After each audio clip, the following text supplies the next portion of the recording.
ಸ್ನೇಹಿತರೆ ನಮಸ್ಕಾರ. HBS ವೀಕ್ಷಣೆಗಳ ಮತ್ತೊಂದು ಆಸಕ್ತಿದಾಯಕ ಎಪಿಸೋಡ್ಗೆ ನಿಮ್ಗೆಲ್ರಿಗೂ ಕೂಡ ಸ್ವಾಗತ. ಮೈಸೂರಿಗೆ ಮೈಸೂರು ಎಂಬ ಹೆಸರು ಹೇಗೆ ಬಂತು? ಬನ್ನಿ ಮಂಟಪದ ವಿಶೇಷತೆ ಏನು? ಹಾಗೇನೆ ಬನ್ನಿ ಮಂಟಪದಲ್ಲಿ ಕಾರ್ಯಕ್ರಮವನ್ನು ವೀಕ್ಷಣೆ ಮಾಡಲು ಸಾಧ್ಯವಾಗದಿದ್ರೆ ಬೇರೆ ಎಲ್ಲಿ ನಾವು ವೀಕ್ಷಣೆ ಮಾಡಬಹುದು? ಈ ದಿನ ನಾವು ನಿಮಗೆ ಕರ್ನಾಟಕದ ಸಂಸ್ಕೃತಿಯ ಹೃದಯದಲ್ಲಿರುವ ಅದ್ಭುತ ಮೈಸೂರು ದಸರಾ ಜಂಬೂ ಸವಾರಿ ಅಂತ ಒಂದು ರಾಜಮನೆತನದ ಪ್ರಯಾಣಕ್ಕೆ ಕರೆದುಕೊಂಡು ಹೋಗ್ತಾ ಇದ್ದೀವಿ.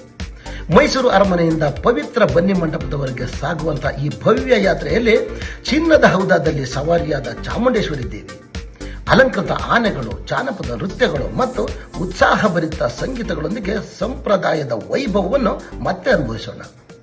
ಮೈಸೂರು ದಸರಾವನ್ನ ಹಬ್ಬಗಳ ಹಬ್ಬ ಅಂತ ಕರೆಯಲಾಗುತ್ತೆ. ಇದರ ಹಿಂದೆ ಇರುವ ಅದ್ಭುತ ಶಕ್ತಿ, ಸಂಸ್ಕೃತಿ ಮತ್ತು ರಾಜಮನೆತನದ ಹೆಮ್ಮೆಯನ್ನ ನಾವು ನಿಮಗೆ ತೋರಿಸ್ತಾ ಇದ್ದೀವಿ. ಬನ್ನಿ ಮೊದಲಿಗೆ ಮೈಸೂರು ಎಂಬ ಹೆಸರು ಹೇಗೆ ಬಂತು, ಅದರ ಮೂಲ ಯಾವುದು ಎಂಬುದನ್ನು ನೋಡ್ಕೊಂಡು ಬರೋಣ.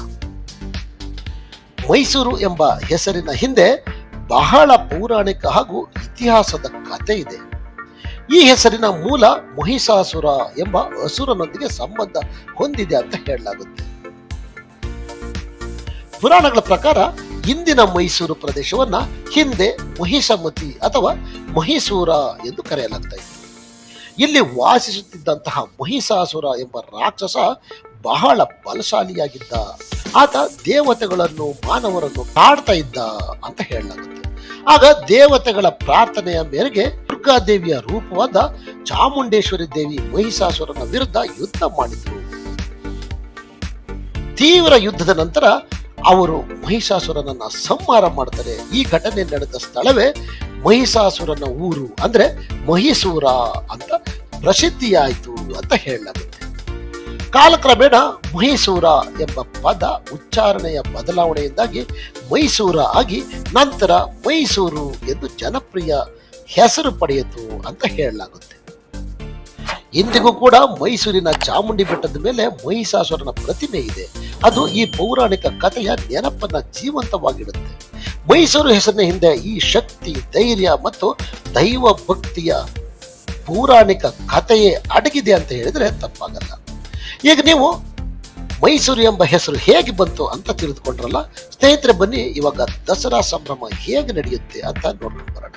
ಸ್ನೇಹಿತರೆ, ನಿಮಗೆ ಇನ್ನೊಂದು ವಿಷಯವನ್ನು ಹೇಳೋದಕ್ಕೆ ಬಯಸ್ತೀನಿ. ಅದೇನಂದ್ರೆ, ಎಲ್ಲರೂ ಕೂಡ ಅರಮನೆಯಲ್ಲಿ ಅಥವಾ ಬನ್ನಿ ಮಂಟಪದಲ್ಲಿ ಸಮಾರಂಭ ನೋಡೋದಕ್ಕೆ ಆಗಲ್ಲ. ಯಾಕಂದ್ರೆ ಕಿಕ್ಕಿರಿದ ಜನಸಂದಣಿ ಮತ್ತು ಟಿಕೆಟ್ ಅಲಭ್ಯತೆ. ಹೀಗಾಗಿ ದಸರಾ ಉತ್ಸವವನ್ನು ನೋಡಲು ನೀವು ಅರಮನೆ ಒಳಗೆ ಹೋಗ್ಬೇಕು ಅಂತೇನಿಲ್ಲ. ದಸರಾ ಮೆರವಣಿಗೆ ಅರಮನೆಯಿಂದ ಶುರುವಾಗಿ ಬನ್ನಿ ಮಂಟಪದವರೆಗೂ ರಾಜಮಾರ್ಗದಲ್ಲಿ ಹೋಗೋದ್ರಿಂದ ಸುಮಾರು 3 ಗಂಟೆಗಳ ಕಾಲ ದಾರಿಯುದ್ದಕ್ಕೂ ಮೆರವಣಿಗೆಯೊಂದಿಗೆ ಅಂಬಾರಿ ಚಲಿಸುತ್ತೆ. ಈ ರಾಜಮಾರ್ಗದಲ್ಲಿ ಬನ್ನಿ ಮಂಟಪದವರೆಗೂ ಸಾವಿರಾರು ಜನ ವೀಕ್ಷಣೆಗಾಗಿ ಕುಳಿತುಕೊಂಡಿರ್ತಾರೆ. ಇದರಲ್ಲಿ ನೀವು ಕೂಡ ಒಬ್ಬರಾಗಿ ರಾಜಮಾರ್ಗದಲ್ಲಿ ಹೋಗುವ ಸಂಪೂರ್ಣ ಮೆರವಣಿಗೆಯನ್ನು ಕಣ್ತುಂಬಿಕೊಳ್ಳಬಹುದು. ಇವಾಗ ಮೈಸೂರು ದಸರಾ ಯಾವ ತರ ಇರುತ್ತೆ ಅಂತ ನೋಡ್ಕೊಂಡ್ ಬರೋಣ. ಕೊನೆವರೆಗೂ ನಮ್ಮೊಂದಿಗೆ ಇರಿ. ಮೈಸೂರು ದಸರಾ ಈ ಅದ್ಭುತ ಪ್ರಯಾಣವನ್ನ ನಾವು ಒಟ್ಟಿಗೆ ವಿಜೃಂಭಿಸೋಣ. ರಾಜನಗರಿ ಮೈಸೂರಿಗೆ ಸ್ವಾಗತ. ಇದು ಇತಿಹಾಸದ ಸುಗಂಧದಿಂದ ತುಂಬಿರುವ ನಗರ. ಇಲ್ಲಿ ಪ್ರತಿಯೊಂದು ಬೀದಿ ಒಂದು ಕಥೆಯನ್ನ ಹೇಳುತ್ತೆ. ಪ್ರತಿಯೊಂದು ಹೃದಯ ಸಂಪ್ರದಾಯದ ನಾದದಲ್ಲಿ ತೇಲುತ್ತೆ. ಇಂದು ನಾವು ಭಾರತದ ಅತ್ಯಂತ ಭವ್ಯವಾದ ಉತ್ಸವಗಳಲ್ಲಿ ಒಂದಾದ ಮೈಸೂರು ದಸರಾ ಜಂಬೂ ಸವಾರಿಯನ್ನ ಕಾಣಲು ಸಿದ್ಧರಾಗಿದ್ದೇವೆ.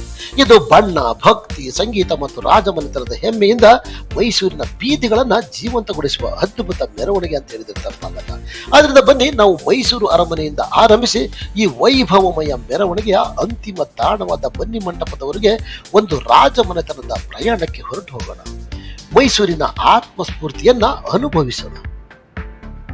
ನವರಾತ್ರಿಯ ದಶಮಿ ಅಂದ್ರೆ ವಿಜಯದಶಮಿ, ಸುವರ್ಣದ ಬೆಳಗಿನ ಸೂರ್ಯನ ಕಿರಣಗಳು, ಸಾವಿರಾರು ಹೂಗಳು ಮತ್ತು ಧ್ವಜಗಳಿಂದ ಅಲಂಕರಿಸಲ್ಪಟ್ಟ ಅಂಬಾವಿಲಾಸ ಅರಮನೆ ಮೇಲೆ ಹೊಳಿತಾ ಇರುತ್ತೆ. ಅರಮನೆಯ ಆವರಣದಲ್ಲಿ ನವರಾತ್ರಿಯ ವಿಧಿವಿಧಾನಗಳು ಅಂತಿಮ ಹಂತ ತಲುಪಿರುತ್ತೆ. ಮೈಸೂರಿನ ಆಡಳಿತ ದೇವತೆ ಚಾಮುಂಡೇಶ್ವರಿ ದೇವಿಗೆ ಒಡೆಯಾರ್ ರಾಜಕುಟುಂಬವು ಭಕ್ತಿಪೂರ್ಣ ಪೂಜೆಯನ್ನು ಸಲ್ಲಿಸುತ್ತೆ. ಪವಿತ್ರ ವಿಧಿಗಳು ಮುಗಿದ ಬಳಿಕ ವಾದ್ಯಗಳ ನಾದ, ನಾದಸ್ವರ, ತಾಳಮದ್ದಳೆ, ಧ್ವಜ ಪಟಾಕಿಗಳ ಗಲಾಟೆ ಎಲ್ಲೆಡೆ ಮೊಳಗ್ತಾ ಇರುತ್ತೆ. ಅದಾದ ನಂತರ ಅರಮನೆಯ ಬಾಗಿಲುಗಳು ನಿಧಾನವಾಗಿ ತೆರೆಯುತ್ತವೆ.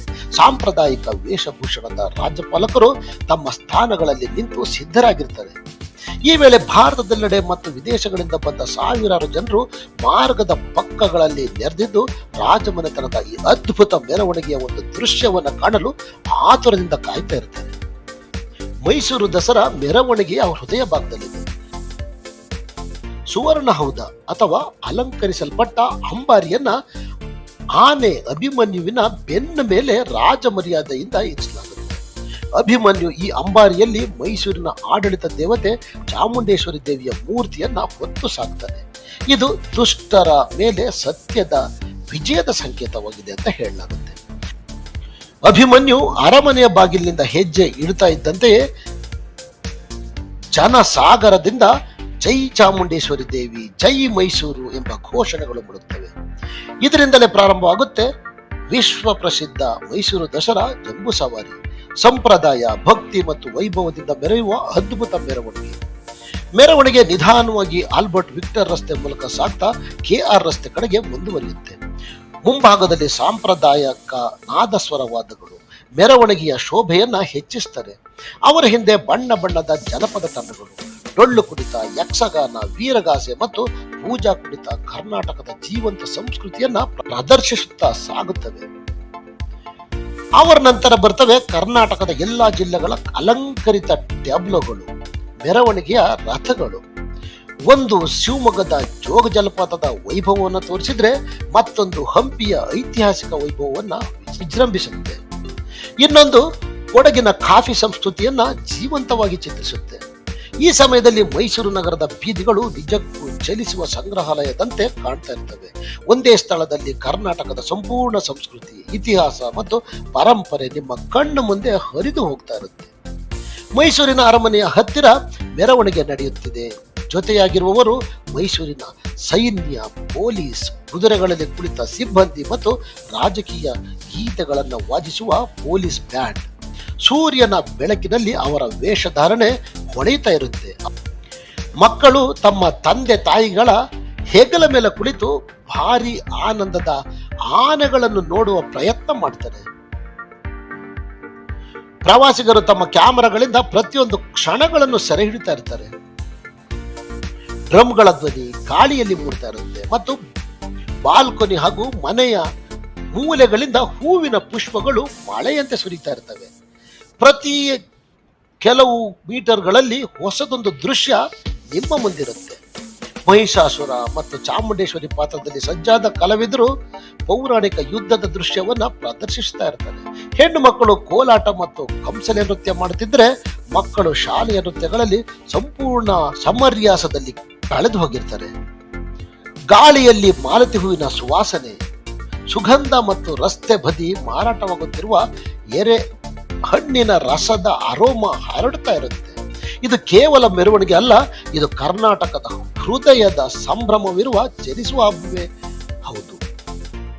ಜಂಬೂ ಸವಾರಿ ಮುಂದುವರೆದಂತೆ ಅದು KR ಸರ್ಕಲ್, ಸಯಾಜಿರಾವ್ ರೋಡ್ ಮತ್ತು ಚಾಮರಾಜ ಡಬಲ್ ರೋಡ್ ಅನ್ನ ದಾಟುತ್ತೆ. ಪ್ರತಿಯೊಂದು ಸ್ಥಳವೂ ಕೂಡ ಲೈಟ್ಗಳು ಮತ್ತು ಹಾರಗಳಿಂದ ಹೊಳಿತಾ ಇರ್ತವೆ.